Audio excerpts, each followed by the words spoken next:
नमस्कार मंडळी, welcome to my new membership video. सर्वात आधी तुम्हा सर्वांचं मनापासून धन्यवाद, कारण तुम्ही जी 199 रुपयाची मेंबरशिप घेतली आहे ना, ती फक्त मेंबरशिपच नाहीये, तर माझ्या या प्रवासाला दिलेला एक मोठा सपोर्ट आहे। म्हणूनच हा व्हिडिओ खास मेंबरशिप वाल्यांसाठी आहे। आणि या टॉपिकचे सगळ्यात महत्त्वाचा विषय म्हणजे तुम्ही थंबनेल आणि टायटल बघून तुम्हाला समजलं असेल आजचा विषय कोणत्या विषयावर असणार आहे। तर विषय असा आहे की आपला जो चॅनल आहे एस जर्नी, या चॅनलवर आपल्याला किती अर्निंग होते, त्याचा किती फायदा होतो, किती तोटा होतो, टोटल सगळा खर्च मी या व्हिडिओमध्ये सांगणार आहे। चला तर मग आपण लवकरच या व्हिडिओला सुरुवात करूया मस्तपैकी अशी। लोकांना वाटतं यूट्यूब म्हणजे पैसा।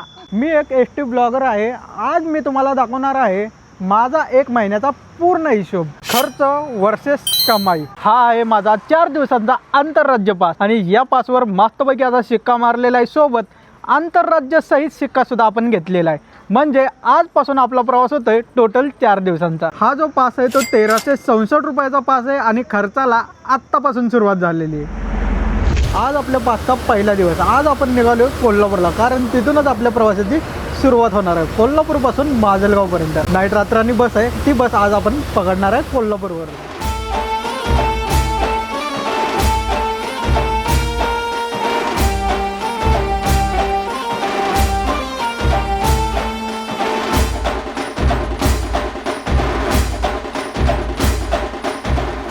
फायनली मंडळी आपण पोहोचलेलो कोल्हापूरमध्ये।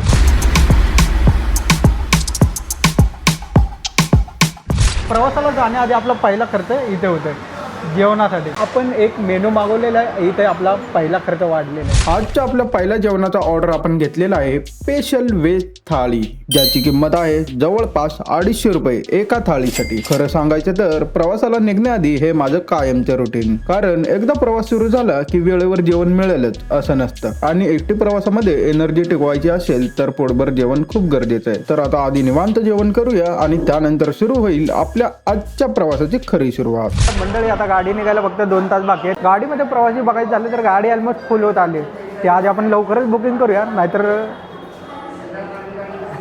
आपलं वांदं होऊन जाते। फायनली मंडळी आपल्याला बस लागलेली आहे। आता याच्यानंतर जी गाडी थांबणार आहे पुढे ती नागद फाट्याला थांबणार आहे, तिथं आपलं रात्रीचं जेवण होणार आहे। ऑलरेडी आपण जेवण केलेले, तर तिकडे गेलो बघूया जेवण आपलं होईल की नाही। फायनली मंडळी आपली गाडी रवाना झाली आहे कोल्हापूरवरून 7:39 आणि आपली बस रवाना होते माजलगावसाठी। अनलकीली म्हणजे पुढची सीट तर आपल्याला नाही मिळाली, कारण तुम्हाला जर माहिती आहे थोडेसे ॲडजस्ट करावं लागतं पुढची सीट मिळवण्यासाठी। हँडिकॅप पर्सनसाठी सीट असते ती, ऑलरेडी कोणीतरी बसल्यामुळे ती काय ॲडजस्ट करता आली नाही आपल्याला। आज आपल्या ब्लॉगमध्ये पहिल्यांदाच असं काहीतरी घडलं असेल की पाठीमागच्या सीटवर बसून ब्लॉग शूट करते। तुम्ही बघा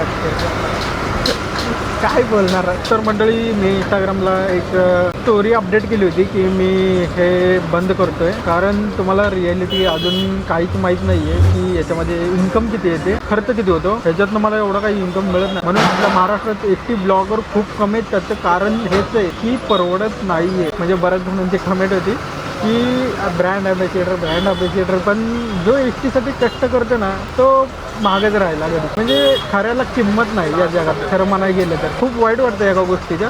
आणि जी आपण संकल्पना राबवतोय रीलच्या माध्यमातून बरेच लोकांपर्यंत पोहोचतंय, त्याची जी संकल्पना आहे ती आपलीच आहे। तुम्हाला माहिती आहे आपण पहिल्यापासून ही नवीन संकल्पना राबवली होती एसटीसाठी। बऱ्याच आगारांना त्याचा फायदा झाला, बरेच लोक जोडले गेले त्याच्याशी, पण त्या गोष्टीचं थोडंसं क्रेडिट तरी द्यायला हवं होतं महामंडळाने, किंवा कोलॅबरेट केलं असतं तर मला अजून भारी वाटलं असतं। काही गोष्टी अशा आहेत की या क्षेत्रात परवडत नसून सुद्धा मी एसटीसाठी काम करतोय। तुम्ही म्हणाल ते रूट आपण पूर्ण केलेलेच आहेत, तुमच्यापर्यंत ते रूट पोहोचवलेले, मीच कसा टिकलो हे फक्त मलाच माहिती आहे। असं चला मंडळी प्रवासाला मस्तपैकी असा कंटिन्यू सुरुवात करूया। प्रवास म्हटलं की प्रत्येक वेळी सगळं आपल्या मनासारखं होतं असं नाही, कारण या गाडीमध्ये पुढच्या सीट्स आधीच फुल झालेल्या होत्या। आणि तुम्हाला माहितीच आहे इतका मोठा प्रवास करताना पुढची सीट मिळणं किती महत्त्वाचं असतं। पण पुढची सीट न मिळाल्यामुळे आपण मागच्या सीटचं बुकिंग केलं होतं, पण काहीतरी ॲडजस्ट होईल या भरोश्यावर मी बसलो होतो, पण तसं काही झालंच नाहीये। त्यातच गाडीची कंडिशन पण थोडीशी रफ वाटत होती, त्यामुळे पूर्ण प्रवास डायरेक्ट करणं अनकम्फर्टेबल झालं होतं। म्हणून शेवटी आपण प्लॅनमध्ये थोडासा बदल केला। आता आपण थेट माजलगावला जाणार नाही, तर केजला उतरून तिथून पुढे अंबेजोगाई जाणार आहोत। आणि हेच माझं एसटी प्रवासाचं खरं लाईफ। प्रत्येक वेळी नवीन सिच्युएशन, नवीन प्लॅनिंग आणि प्रत्येक प्रवासात काही ना काहीतरी चॅलेंजेस येतच असतात, आणि त्या सगळ्या गोष्टी तुम्ही आता या व्हिडिओमध्ये स्वतः बघत आहात।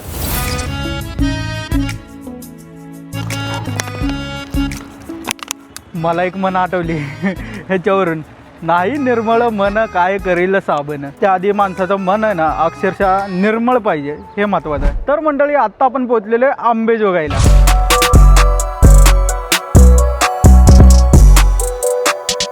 या ठिकाणी आपला 4 दिवसाच्या 5चा दुसरा दिवस आहे.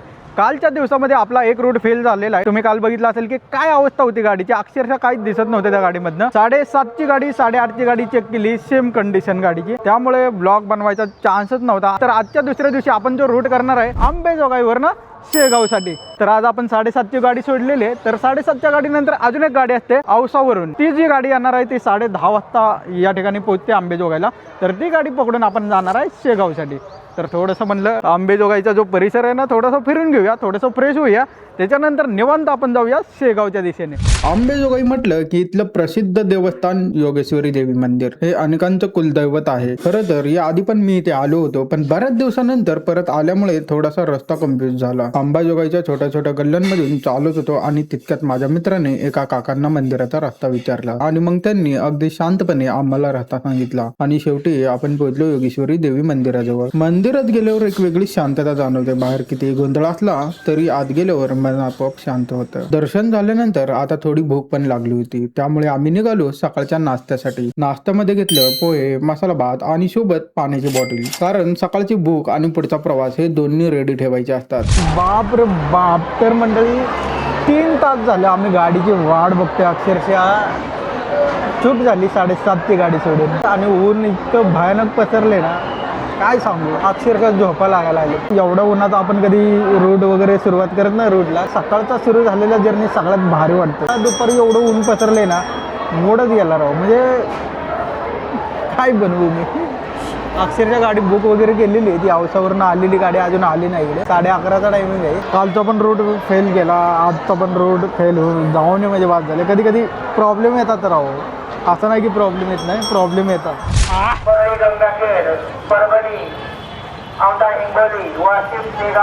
शेगाव गाडी आली किती वाजता? 12:30 वाजता गाडीचा टाइम आहे. 11:15 11:30चा टायमिंग, गाडी 12ला आलेली. 1 तास लेट आहे गाडी. परळी जाते काय? हो परळी जाते गाडी. परभणी जाते. बापरे बाप, या गाडीचा ब्लॉक नाही येणार. हा पण रूट फेल झालेला आहे, कारण ही जी गाडी आहे ती जादावाली आहे. याचा टायमिंग फिक्स नाही. जर तुम्हाला शेगाववरून अंबेजोगाई जायचं असेल ना 7:30ची गाडी पकडा, एकदम परफेक्ट टायमिंगला ती गाडी निघते अंबेजोगाईवरून. याच्यामध्ये मेन गोळ आलेला आहे ते रिझर्वेशन केली होती, पण प्रवासी उठायला तयार नाही. काय कराम होतंय राव. गाडी ऑलरेडी 1 तास लेट झाली आणि त्यात मध्ये सीट वरून थोडासा वाद पण झाला. तो सगळा तुम्ही व्हिडिओमध्ये पाहिलाच असेल. आधी आपण जी सकाळची 7:15ची गाडी सोडली होती तिचा रूट पूर्णपणे वेगळा होता, आणि आता जी गाडी आपण पकडलेली आहे तिचा मार्ग पण पूर्णपणे वेगळा आहे. अशा रस्त्यांवरून एसटीने प्रवास करायची मजाच वेगळी असते. आणि आता आपल्या समोर आहे तब्बल 350 किलोमीटरचा प्रवास, म्हणजे अजून बराच वेळ बसमध्ये जाणार आहे. तर जाऊया आता मस्तपैकी प्रवासाचा आनंद घेत शेगाव नगरी. 42 डिग्री सेल्सिअस दाखवा इकडे. 42 डिग्री सेल्सिअस तापमान आहे. आत्ता आपण गंगाखेडमध्ये, गंगाखेडचा बस स्टँड दाखवा एकदा. मंडळी आता दुपारच्या 2:54 झाले. जवळजवळ या ठिकाणी परभणी बस स्टँडला 3 वाजलेले. या ठिकाणी आपली गाडी जेवणासाठी थांबलेली आहे. तर आपण आपल्या पद्धतीने आता दुपारच्या जेवणाची व्यवस्था करूया. तर जाऊया आता दुपारच्या जेवणासाठी काय खर्च आहे ते बघूया. तर 25 रुपये राईस खिचडी घेतलेली आपण. क्वालिटी तर काय ना काय तर युनिक, म्हणजे खूप वेगळी आहे. आम्ही आता राईस प्लेट घेणार होतो, पण एवढा वेळ नाही आहे. टेम्परेचर इतकं कडक आहे, अक्षरशः टेबलसुद्धा इतका जाम झाला आहे, कडक झाला आहे. बाप रे बाप, खतरनाक ऊन लागायला लागलं मंडळी. एकदम ऊन काय असतं ना, एकदा इकडे येऊन बघा, म्हणजे एकदम खतरनाक ऊन आहे. अक्षरशः उन्हात उभा राहू वाटत नाही, एवढ्या बेकार ऊन लागते. आपल्यापासून आत्तापर्यंत झालेला दिवस दुसऱ्यामध्ये जेवढा पण खर्च झालेला आहे ते तुम्हाला सांगितलेलं आहे. आत्तापर्यंत इथे स्क्रीनवर दिसत असेल किती खर्च झालेला आहे पहिल्या दिवसापासून. तर एवढा खर्च झालेला आहे. अजून आपल्याला 2 दिवसाचा प्रवास बाकी आहे, तोपर्यंत बघूया. तर आठवड्यातनं एकदा तरी आपली ट्रिप असते, त्यामुळे आठवड्यातनं आपण पूर्ण काउंट करणार आहोत टोटल किती खर्च होतो या 4 दिवसाच्या पासमध्ये. ही सायकल जी आहे ती रिपीट होते दर आठवड्याला, म्हणजे एका महिन्यात 4 आठवडे असतात, म्हणजे टोटल एका महिन्याचे टोटल खर्च किती होतो ते मी एका पासच्या माध्यमातून सांगणार आहे की तुम्हाला अंदाज येईल टोटल किती खर्च येतो. ट्रॅव्हल मार्फत. आता पोहोचता आम्हाला शेगावला 9:45 वाजलेले आहेत या ठिकाणी. तर 9:45 इथे पोहोचलेलो आहे आम्ही. थोडंसं फ्रेश झालोय शेगाव मध्ये. आता उद्याच्या दिवसाचं प्लॅनिंग चालू आहे. आता उद्याचा प्लॅन असा आहे की आपण अंबेजोगाई ते शेगाव पर्यंत आलोय ना ज्या मार्गाने, त्या मार्गाने उद्या रूट नाही करायचा. शेगाव आकाराची जी गाडी चालते ना 7:30 तिकडून, तर तीच गाडी आपण इथं 9 वाजता पकडणार आहे अंबेजोगाईसाठी. तर उद्याच्या दिवशी बघूया. आता उद्या तर रोड झालाच पाहिजे आणि होणार 100%. तर मंडळी तुम्हाला 2 दिवसाचा खर्च दाखवलेला आहे आणि या ठिकाणी आपण रूम घेतलेले डॉर्मेटरी रूम पर पर्सन 70 रुपये एवढा चार्जेस आलेले आहे. तर आता अजून आपल्याकडे 2 दिवस टाइम आहे आणि पाचच्यात जो 4था दिवस आहे ना तो अवॉइड करा, कारण तो जो 5 आहे तो परतीच्या प्रवासासाठी सगळ्यात शेवटचा दिवस असतो. कारण जो आपण प्रवास करतो तो 3 दिवस फक्त. तर एवढा खर्च येतो प्रवास ट्रॅव्हलिंगसाठी, म्हणजे एसटीन जर प्रवास करायचा म्हटलं तर. आणि बाकीची जी इन्कम जी येते मला ती तुम्हाला घरी गेल्यावरच दाखवणार आहे. किती इन्कम आपल्याला YouTube कडून मिळते आणि कुठून मिळते ते सगळी माहिती तुम्हाला घरी गेल्यावर सांगणार. तर मंडळी असा काहीचा 2 दिवसाचा प्रवास आणि त्याच्यासोबत झालेला खर्च हे तुम्हाला रियालिटीमध्ये सांगितलेलं आहे. आणि 2 दिवस जो प्रवास झाला ना विदाउट ब्लॉगिंग, बापरे इतके झोप लागले ना अक्षरशः कंटाळा आलाय. कधी जाऊन झोपते असं वाटतंय. जाम झोप लागले, काय करायचं.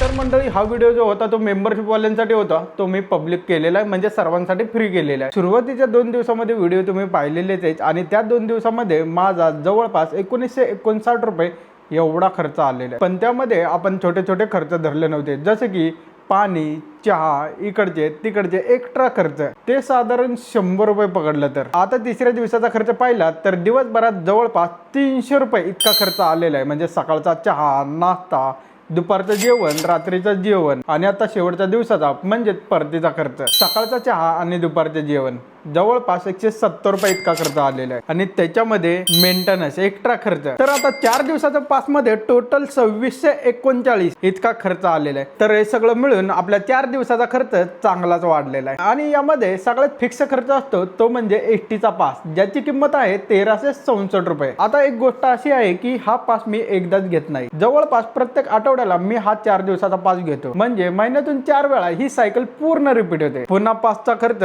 पुन्हा खाणं पिणं, पुन्हा प्रवास. आणि हा प्रत्येक आठवड्याला खर्च थोडाफार बदलत राहतो. आता काही लोकांना बाहेरून वाटतं की प्रवास करायचा आणि व्हिडिओ टाकायचे, पण या सगळ्यामध्ये किती मेहनत किती खर्च असते ते तुम्हाला समजलं असेल. आता आपण 4 दिवसाचा खर्च काढलेला आहे. आता यामध्ये 4 मल्टिप्लाय करून टोटल काउंट करूया. आता 4 ने मल्टिप्लाय का करायचं, तर एका महिन्यात 4 आठवडे असतात, म्हणजे महिन्याची इन्कम किती येते ते आपण बघूया. तर 2639 गुणिले 4 करूया. टोटल खर्च 10,556 रुपये एवढा महिन्याला खर्च होतो.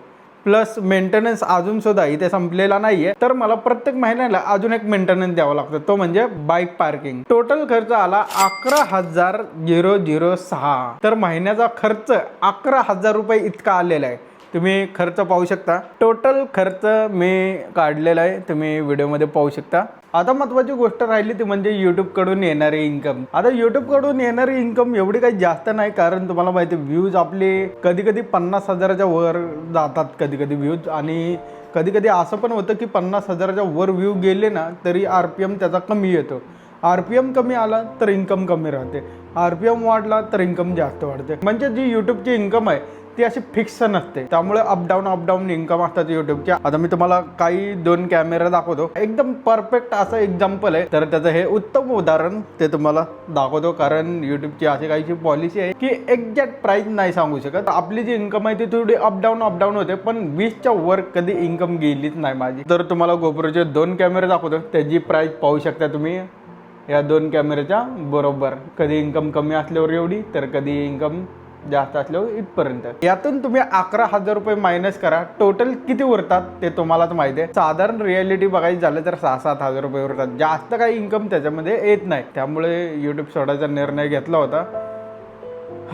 काय करायचं आता तुम्हीच सांगा. आता तुम्ही म्हणत असाल की प्रमोशन वगैरे येतं का, म्हणजे तुम्हाला प्रमोशनचे पैसे वेगळे असतात. तर आत्तापर्यंत एक पण मी यूट्यूबला प्रमोशन केलेलं नाहीये. आतापर्यंत मला 2-3 प्रमोशन पण आले होते, पण ते गॅम्बलिंग होते, जुगाराचे होते, सट्टेबाजी होते, त्यामुळे मी काय ते ऍक्सेप्ट केलं नाही. तर असे प्रमोशन येतात, काय करायचं असे प्रमोशनला. तर अशा काहीशा गोष्टी आहेत.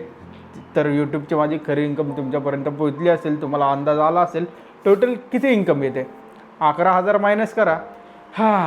एवढं कष्ट करून एवढंच पैसे उरतात. याच्यामध्ये खूप मेहनत आहे, खूप म्हणजे खूप प्रवास करावा लागतो त्या गोष्टीमध्ये. तर थोडंसं मी कंटेंट चेंज करायचा प्लॅन करतोय. तर मंडळी तुम्हाला हा व्हिडिओ कसा वाटला नक्कीच कॉमेंट करून सांगा. आणि चला मंडळी हा ब्लॉग आपण इथे एंड करूया आणि भेटूया नवीन अशा मोठ्या लॉंग रूटवर. तोपर्यंत आपल्या चॅनलला सबस्क्राईब करा, लाईक करा आणि शेअर करा. भेटूया पुढच्या ब्लॉगमध्ये लवकरच. चला बाय.